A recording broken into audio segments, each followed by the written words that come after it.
देश में corona virus को कंट्रोल करने की कवायद जोरों पर है। सरकार अपने स्तर पर कदम बढ़ा रही है। 1 मई से कोरोना वैक्सीन के अगले चरण की तैयारी है। यही नहीं, कोरोना के इलाज के लिए अब ड्रग्स कंट्रोलर ऑफ इंडिया यानी DCGI ने विराफिन दवा के कोरोना मरीजों के इलाज के दौरान उपयोग के लिए मंजूरी दे दी है।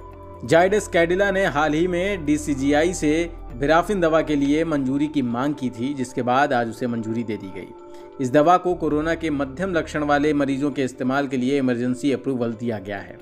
जाइडस कैडिला की यह दवा एक सिंगल डोज दवा है, जिसकी वजह से कोरोना मरीजों के इलाज में काफी हद तक मदद मिलेगी।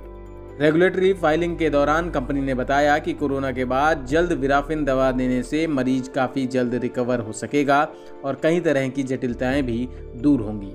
विराफिन दवा अस्पताल संस्थागत सेटअप में इस्तेमाल के लिए मेडिकल स्पेशलिस्ट के पर्चे के बाद उपलब्ध हो सकेंगी। कंपनी के मुताबिक फेज 3 के क्लिनिकल ट्रायल में दवा के बाद कोरोना से जंग में लड़ रहे मरीजों में काफी सुधार पाया गया। ट्रायल्स के दौरान ज्यादातर मरीजों की RT-PCR रिपोर्ट 7 दिनों में नेगेटिव आ गई। ये दवा तेजी से वायरल को खत्म करने में मददगार साबित हो सकती है। कैडिला हेल्थ केयर लिमिटेड के मैनेजिंग डायरेक्टर डॉक्टर श्रवण पटेल का कहना है कि तथ्य यह है कि अगर कोरोना मरीज को जल्द यह दवा दे दी जाए तो फिर वायरल लोड कम करने में सक्षम साबित होगी। जाहिर है, कोरोना के हर रोज बढ़ते आंकड़े जहां डरा रहे हैं, ऐसे में ये दवा एक राहत की खबर है। रोजाना रिकॉर्ड तोड़ मामले सामने आ रहे हैं। पिछले 24 घंटों में देश में 3.32 लाख नए मामले सामने आए, जिसके बाद एक्टिव केसों की संख्या बढ़कर 24 लाख के पार पहुंच गई है।